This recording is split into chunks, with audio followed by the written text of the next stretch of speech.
Oh, good morning. It is the final trading day of August, and it is dark and stormy outside. Look at that. You can't even see. Today is August 31st, 2022, and I am Kenny Polcari, your host of the party, and here's what you need to know. The hurricane is building. Stocks are under pressure for a third day as three storms also build off the coast of South Florida. Oil trades back down on the demand destruction hysteria and China lockdowns. Expect the Saudis to defend the price of oil. And Russia turns off the gas pipeline to Germany, right? Now, are they going to turn it back on in 3 days as they promised? Or is Vlad going to have something else up his sleeve? Gold is about to test $1,700 again as the Fed and inflation remain out of control. And what are we serving up tonight? We're going to have the dark and stormy. We'll get there in a second. The storm clouds are building. Stocks coming under assault. Jamie Dimon's prophecy seemingly coming true. Recall what he said in June. Prepare for the economic hurricane. Remember that? Remember how his global economist, Marko Kolanovic, challenged him on that very same day, saying, no, we don't think there's a global recession is going to happen, and we think inflation is going to resolve itself on its own. How's that working for you? Oh, to be a fly on the wall in JP Morgan's offices or in the elevator. Can you imagine if they were in the elevator together? Whatever. Stocks have not been able to stabilize since mid-August, right? Just ahead of JJ's speech at Jackson Hole as the algos tried to decipher what it all means, which I find comical because all that really reveals is that the algos weren't paying attention before the speech.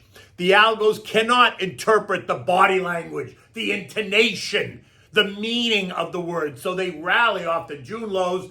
The rally that we saw off the June lows has now failed, and a test of the June lows is now in plain sight.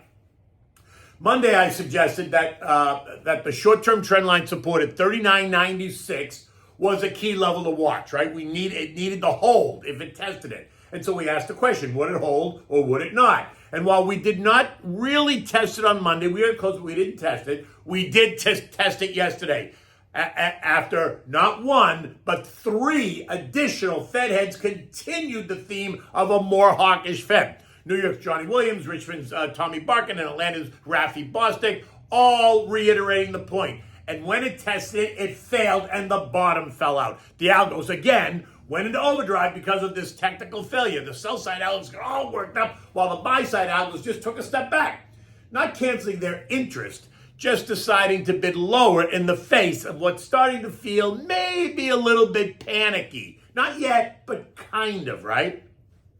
By the end of the day, there was more blood on the street. The Dow gave up another 308 points or 1%. The S&P down 45 points, 1.1%. The Nasdaq lost 135 points or 1.1%. The Russell lost 27 points, 1.5%. And the transports gave back 226 points or 1.6%.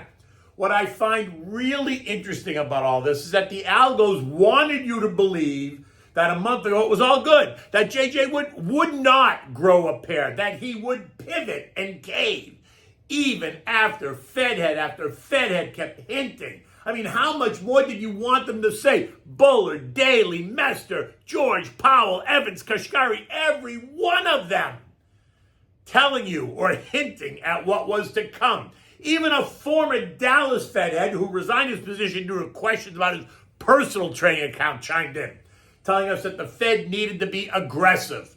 But whatever, the algos chose not to listen, and it is what it is, right?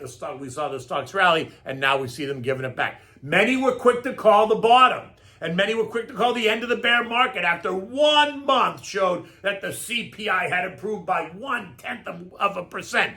Asset managers that have been sitting on the sidelines with cash, waiting for a pullback, suddenly rushed in what appeared to be a FOMO trade, right? That fear of missing out. And that caused many retail traders to jump in as well. Never mind that we were on the verge of a seasonally volatile time, which I've also warned you about, accentuated this month by a historic tightening events. And I say events plural because not only are we raising rates, but we're shrinking the balance sheet, something that I don't think the markets or the algos were really paying much attention to. But suddenly, it appears as if they are. Suddenly, the Fed is trying to regain some of the credibility it has surely lost. Now, what I find really interesting is that there are some out there that remain mixed on what JJ's comments mean for the markets. because they've lost confidence in the Fed's ability to manage it.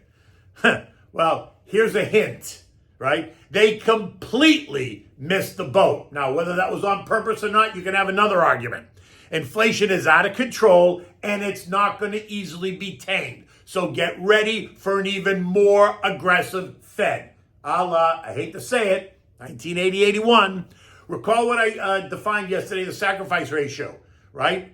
How many people will the Fed have to sacrifice to stop the madness? How high will unemployment have to go to make a dent? How deep and long will the recession be? These are just some of the questions that need to be answered. And the ones that won't likely be answered anytime soon. Why? Because they don't know the answers. We're in uncharted, transitory territory. This is a completely fly-by-your-pants event. Who is kidding who? They have no clue. And it's not a criticism. It's the reality of the situation. Remember, we've been doing this for 13 years, holding rates at artificially low levels, stimulating the economy via monetary policy, and now they're stimulating the economy with fiscal policy. So I say it again. They don't know what the answer is or what it will be. So everybody's just flying by the seat of the pants trying to figure it out. Now, yesterday, Treasuries ended the day lower in price again, and that sent yields up. And yes, the curve remains inverted for 10 weeks. 10 weeks. Oil gave back some of the recent gains, right? Falling more than $7 to $90.54 at one point before ending the day only down $5 at $92 a barrel. Yesterday, it was about the whole surging inflation story that's going to be sure to destroy demand. It's the ongoing drama in how China handles the COVID response, locking down every single time. And the news that Iraq has not taken any oil off the market. And this causes the hysterical types to suggest that we're in this oversupplied state. Couple that with lower volumes, trading volumes at this time of the year, and that creates exaggerated moves, and boom, the bottom falls out.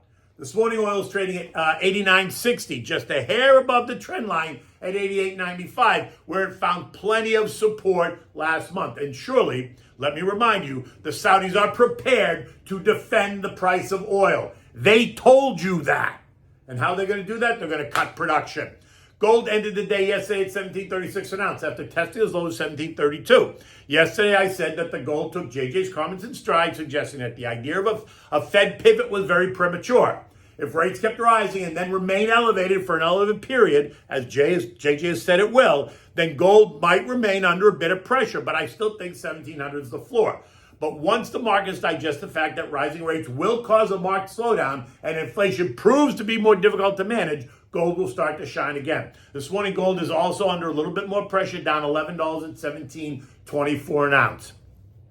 Almost near the $1,700 level that I think will find support. The VIX was all over the place yesterday. First it fell by 4%, then it surged up by 9% to close flat in a day as anxiety permeated the market, suggesting that the nervousness is alive and well, which just means that investors are trying to come to terms with what's next.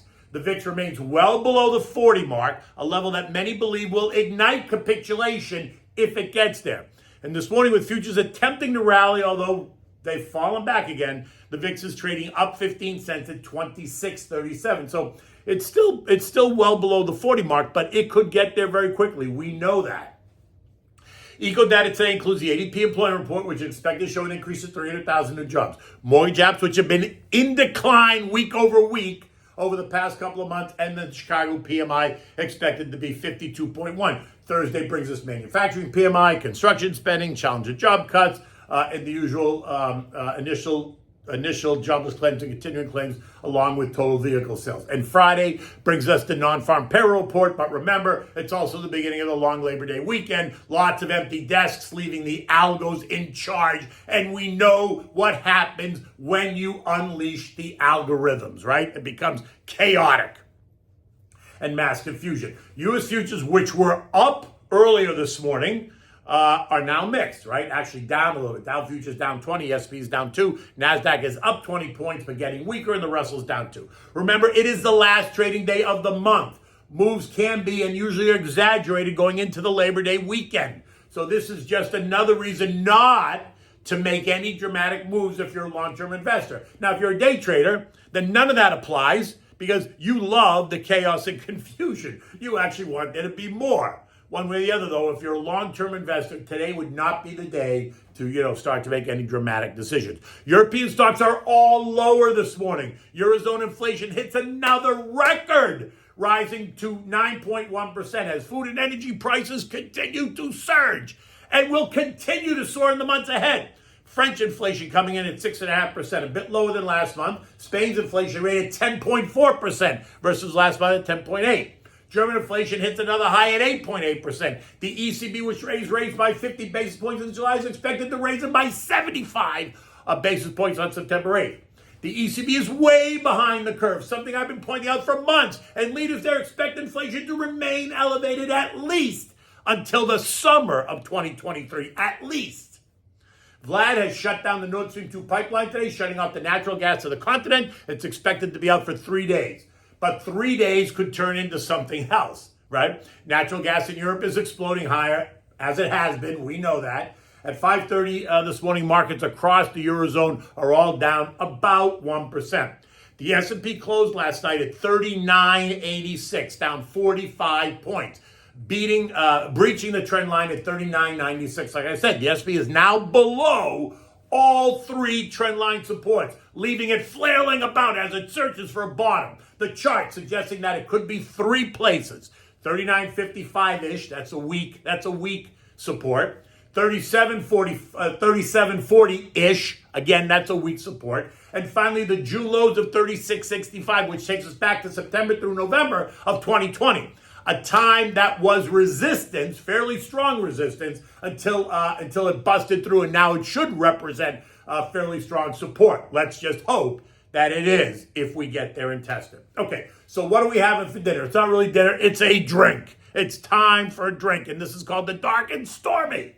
It was a vintage World War I era drink that just might be making a comeback. When the clouds roll in, it must mean a storm is coming. And last night, the clouds rolled in. Actually, they've been rolling in for a couple of days now. And by the way, there are 3 storms building off the coast of South Florida for this weekend, so we're about to get slammed as well.